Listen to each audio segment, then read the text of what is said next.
कि फलनवा वो गया है, कोई खबर नहीं लग रही है, फोन नहीं लग रहा है। वो व्यग्रता, वो चिंता सर तब बढ़ जाती है ना जब 17 घंटे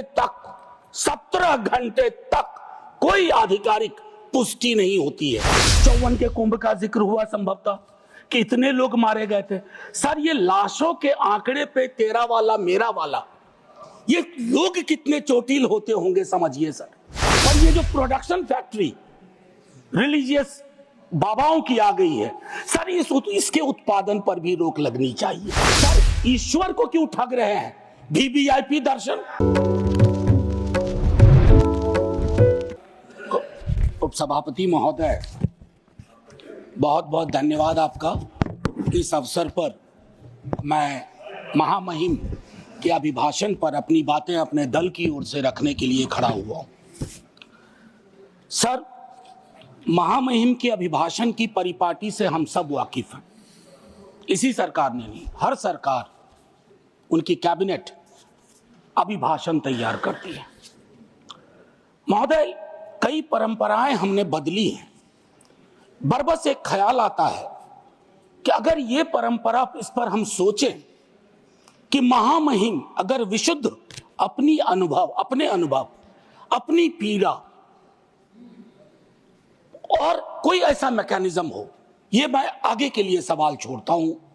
क्योंकि मैं आज सुबह सोच रहा था माननीय उपसभापति महोदय, अगर धृतराष्ट्र ने महाभारत को संजय की नजर से ना देखा होता तो क्या होता? संजय को कैबिनेट मान लिया जाए। मैं इस संदर्भ में ये बात रखना चाह रहा था। खैर, जाहिद ने मेरा हासिल ईमान नहीं देखा, रुख पे तेरी जुल्फों को परेशान नहीं देखा। तो जो परेशानियां हैं, जो दिक्कतें हैं, वो अगर रिफ्लेक्ट होती है सर, तो एक कलेक्टिव विल उस पर काम करेगा सर। दुनिया की कोई ऐसी समस्या नहीं है जिसको हम लोग साझा रूप से हल नहीं कर सकते हो। यह पक्ष विपक्ष का मामला नहीं है। उस संदर्भ में यह बात मैं कह रहा था सर। यह अवसर है, महाकुंभ में जो जाने गई हैं, मैं उनके लिए श्रद्धांजलि व्यक्त करता हूं अपने सभी साथियों की ओर से। सर मैं आंकड़ों में जाऊंगा ही नहीं, मैं कोविड के दौर का भी गवाह हूं सर। कितनी लाशें अनअटेंडेड चली गई सर। अति साधारण लोग हैं ये। जिंदगी में डिग्निटी चाहिए सर, संविधान भी कहता है, लेकिन मौत में उससे बड़ी डिग्निटी चाहिए। अगर हम डिग्निफाइड डेथ नहीं इंश्योर कर पा रहे हैं सर, तो ये हमारे सामूहिक विफलता है सर। क्या आंकड़े की बात करूं? मैं जानता हूं मुझे फोन आते हैं, आपको भी आते होंगे कि फलनवा वो गया है, कोई खबर नहीं लग रही है, फोन नहीं लग रहा है। वो व्यग्रता, वो चिंता सर तब बढ़ जाती है ना जब 17 घंटे तक कोई आधिकारिक पुष्टि नहीं होती है, तो अफवाह फैलती है सर। और अफवाह फर्दर स्टैम्पीड को जन्म देती है। 2-3 जगह हो जाते हैं। और मैं क्या कहूं सर,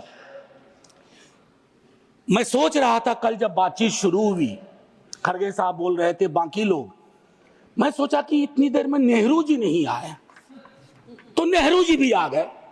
54 के कुंभ का जिक्र हुआ संभवतः कि इतने लोग मारे गए थे। सर ये लाशों के आंकड़े पे तेरा वाला मेरा वाला, ये लोग कितने चोटिल होते होंगे समझिए सर। मैं आपके माध्यम से ये कहना चाहता हूं। और एक और चीज सर, इसके लिए भी मैंने, माननीय नड्डा साहब थे उस दिन ऑल पार्टी मीटिंग में, प्रहलाद जी भी थे, मैंने एक बात कही थी सर, इस देश में धर्मांधता और धार्मिकता का फर्क मिटता जा रहा है। धार्मिक देश है हम, हजारों साल से धर्मांधता नई चीज है। डेली देखो, हर घंटे कोई बाबा आ रहे हैं, उनसे भिड़ने के लिए किसी मौलाना को भिड़ा दिया, वो ग्रह नक्षत्र देख के बता रहे हैं कभी नहीं नहाया तो कोई पाप नहीं धुलेगा। सर ये परिपाटी संविधान के दृष्टिकोण से भी बंद होनी चाहिए। और ये जो प्रोडक्शन फैक्ट्री रिलीजियस बाबाओं की आ गई है सर, इसके उत्पादन पर भी रोक लगनी चाहिए। सर दिक्कत क्या है? प्लीज बैठकर सर, बैठकर बात नहीं आप आपस में बैठकर बात नहीं प्लीज। सर, मैंने उसके कहा था कि हर धर्म के अंदर इस तरह के सुपरस्टिशन जन्म हो रहे हैं। और मैं एक और बात कहता हूं सर, ईश्वर को क्यों ठग रहे हैं? वीवीआईपी दर्शन, ईश्वर के समक्ष भी ये बात होगी कि एक जनसाधारण का दर्शन, एक वीवीआईपी दर्शन। सर, ये संविधान सबसे मजबूत चीज है। पॉलिटिकल पार्टीज कलेक्टिव विल है। कोई भी वीवीआईपी दर्शन किसी मंदिर में, किसी दरगाह में नहीं होगा। कभी प्लीज आप बैठ जाइए। सर, मैं सिर्फ इतना कहना चाहता हूं सर कि माननीय महामहिम ने एक बात रखी कि सरकार के निर्णयों से गरीब, मध्यम वर्ग, युवा, महिलाओं, किसानों को सर्वोच्च प्राथमिकता मिलती है। सर, अगर ये सच होता तो मैं ये सवाल नहीं उठाता। आंकड़े तो हमें उपलब्ध ही नहीं हो पा रहे हैं सर, सेंसस ही नहीं हो रहा, तो बाकी छोड़ दीजिए। हम कास्ट सेंसस की बात करते हैं, यहां सेंसस का एलोकेशन ही देख करके चिंता में पड़ गए हैं कि आखिर कौन सी चिंता है। सर, ये आंकड़े चिंता का विषय है सर। किसान प्राथमिकता में है और किसान से संवाद नहीं है सर। असल में एक बात एक कवि ने कही थी सर, आप मुझसे बेहतर जानते हैं कि लोहे का स्वाद लोहार से ना पूछो, उस घोड़े से पूछो जिसके मुंह में लगाम लगी हुई है। ये हम पूछना भूल गए सर। मैं एक महत्वपूर्ण मुद्दा जो मैंने ऑल पार्टी मीट में भी कहा था, आय की घोर असमानता, ये हमको आपको आने वाले वर्षों में और परेशान करेगी। बिलियनियर ज्यादा हो उससे विरोध नहीं है, लेकिन ये जो खाई बढ़ती जा रही है सर, वर्ग और जाति का ऐसा खेल हो गया है कि लोगों के बीच में डेप्रिवेशन इंडेक्स, मैं आंकड़ों की बात कर रहा हूं। नहीं, नो क्रॉस टॉक प्लीज। आमतौर पर आप झाजी चेयर की सर, मैं सिर्फ ये कहना चाहता हूं, बेरोजगारी, मैं जानता हूं सर, इसका इंस्टेंट सॉल्यूशन किसी के पास नहीं है। मैं ये कहूं कि नड्डा साहब की सरकार बैंडेड लगा देगी, नहीं सर, वो नहीं होगा। लेकिन कलेक्टिव विल क्या है, ब्लूप्रिंट क्या है बेरोजगारी के लिए? उसके लिए पहली चीज होती है सर, एक्नॉलेज इट, मानो कि बेरोजगारी है। डोंट कुक डेटा कुकिंग करेंगे, इतने को ऐसे रोजगार मिल गया, इतने वहां कुछ तल रहा है, इससे फर्क नहीं पड़ता सर। हर 3 युवा में 2 बेरोजगार है। और नतीजे में देखिए सर, एक हमारे यहां संस्था है बिहार में जो परीक्षाएं कंडक्ट करती हैं उच्च पदों की सर, उसका करिकुलम वाइटे कहता है कि बीते कुछ वर्षों में कोई भी परीक्षा बिना रिगिंग के नहीं हुई है। और अगर आप वहां जाकर के न्याय मांगो तो आप पे लाठी चार्ज होता है। तो युवाओं का कौन सा देश हम दे रहे हैं सर? एक ऐसा देश जिसमें वो अपनी मांगों के लिए सड़कों पे ना आए, और लेजिटिमेट मांग सर, कोई गलत मांग नहीं सर। मेरे रेलवे मिनिस्टर साहब के रेफरेंस से बहुत सारी ट्रेनों का जिक्र किया, वंदे भारत, अमृत भारत, नमो भारत, मुझे कोई गुरेज नहीं। नीरज भाई ने कल अच्छी एक बात कही थी, हम और नीरज भाई वैशाली एक्सप्रेस में एक बार मिले थे, ये बस्ती से चढ़े थे संभवतः, मैं सहरसा से था सर। मैं चाहूंगा कि वो जो पुरानी एक्सप्रेस और पैसेंजर ट्रेन्स हैं जो इस देश के 88-90% कैरेज को ले जाती है, लोगों को ले जाती है, उनकी क्या हालत, उनकी हालत अगर देख लें। और मैं तो कहूंगा माननीय रेल मंत्री जी से आपके माध्यम से औचक निरीक्षण करें, लेकिन भेष बदल के, मुरेठा उरेठा बांध लें, दाढ़ी बढ़ा लें, ताकि लगे नहीं कि ये वही व्यक्ति है।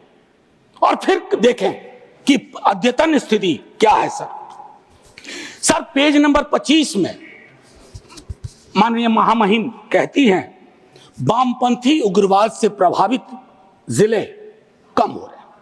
बड़ी खुशी की बात है, लेकिन एक दक्षिणपंथी उग्रवाद भी है, एक दक्षिणपंथी अतिवाद भी है, और जिसके अंदर संभावना होती है कि वो छद्म राष्ट्रवाद का रूप ले लेता है। उसके बारे में हम क्या सोच रहे हैं?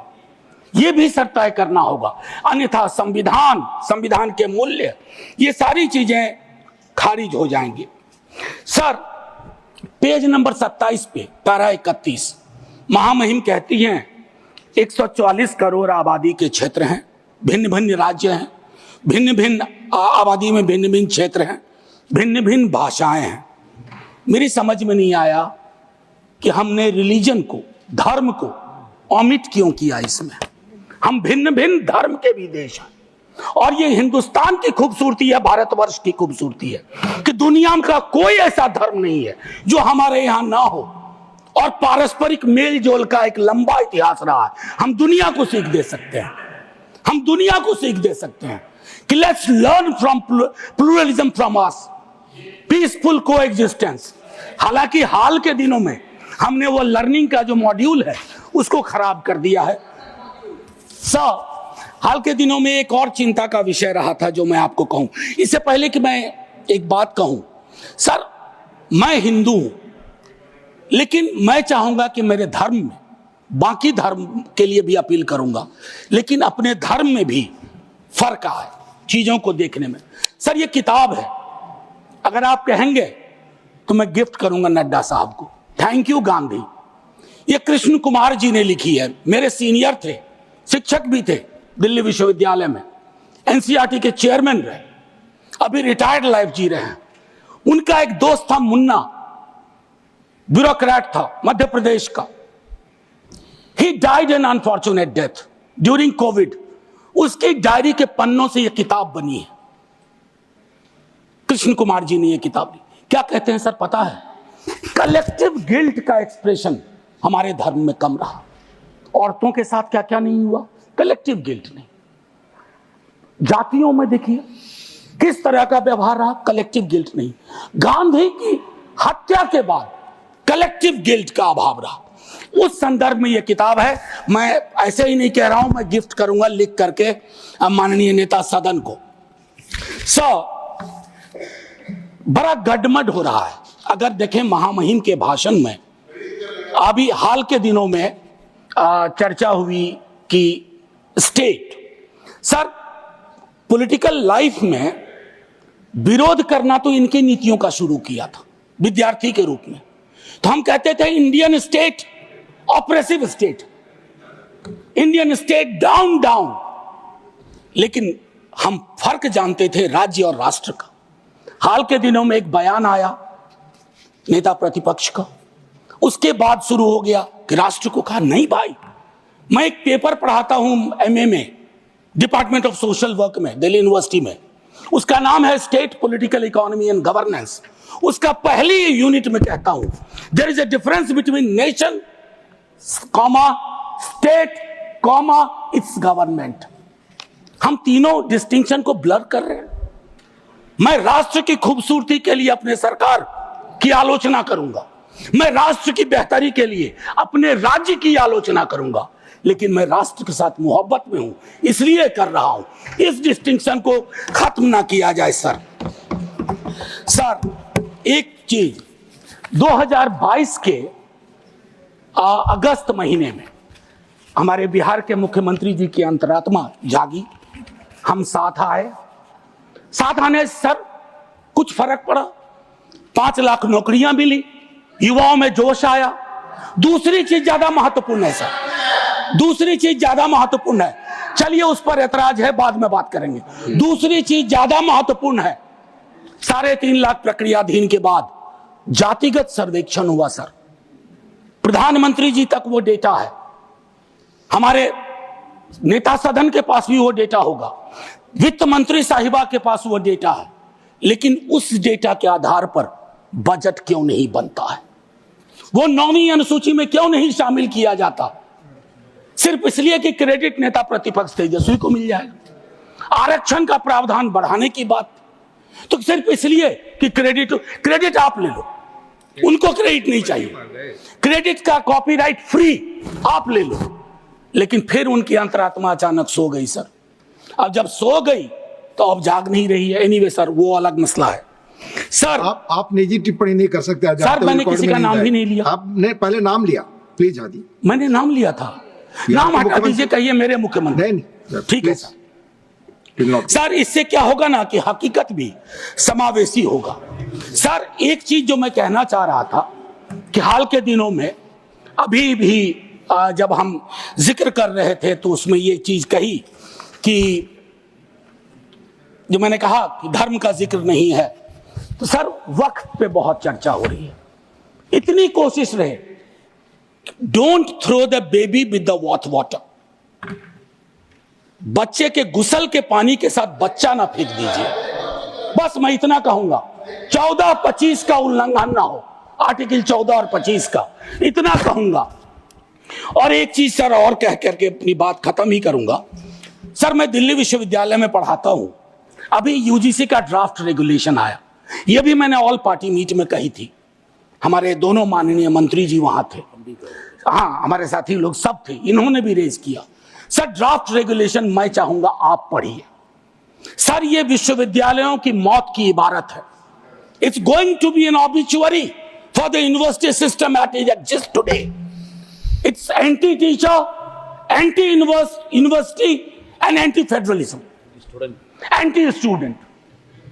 क्यों ये कह रहा हूं मैंने एक अंग्रेजी दैनिक में लेख लिखा इसके बारे में। सर विश्वविद्यालय का हूं, पीड़ा होती है। क्या बनाना चाह रहे हैं विश्वविद्यालय का? विश्वविद्यालय में विश्व शब्द महत्वपूर्ण है, वैश्विक वर्ल्ड व्यू उसका क्या है, नैरो है या व्यापक है? अगर नैरो है तो फिर क्या जरूरत है?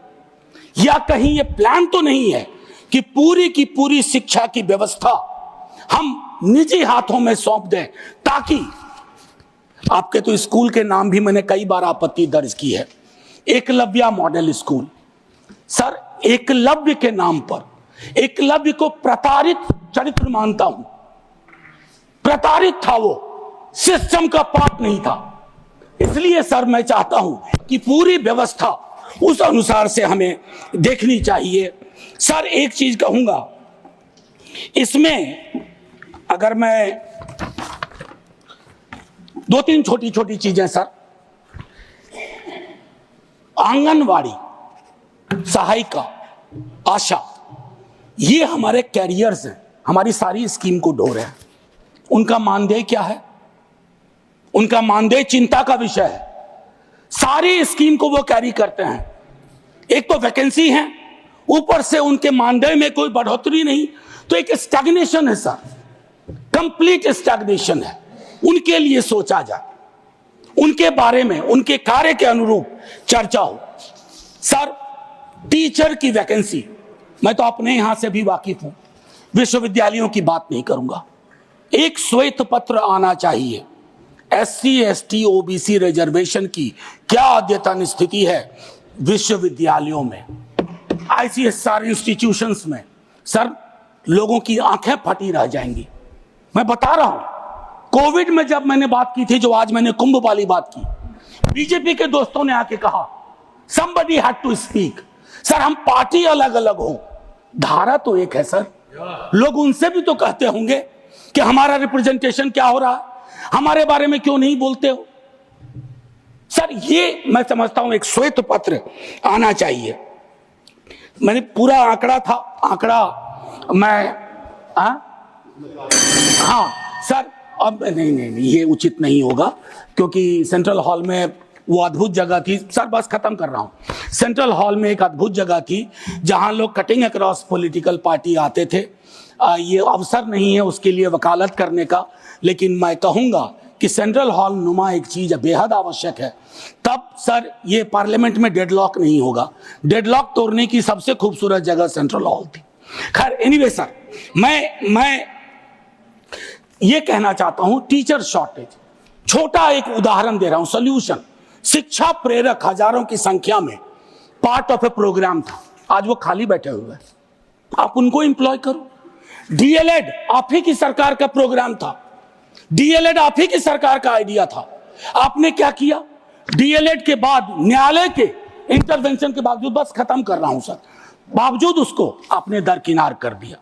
तो मैं माननीय महामहिम के, जब मैंने शुरुआत की थी सर, एक लाइन कह के खत्म करूंगा और मैं सर्वेश्वर से खत्म करूंगा।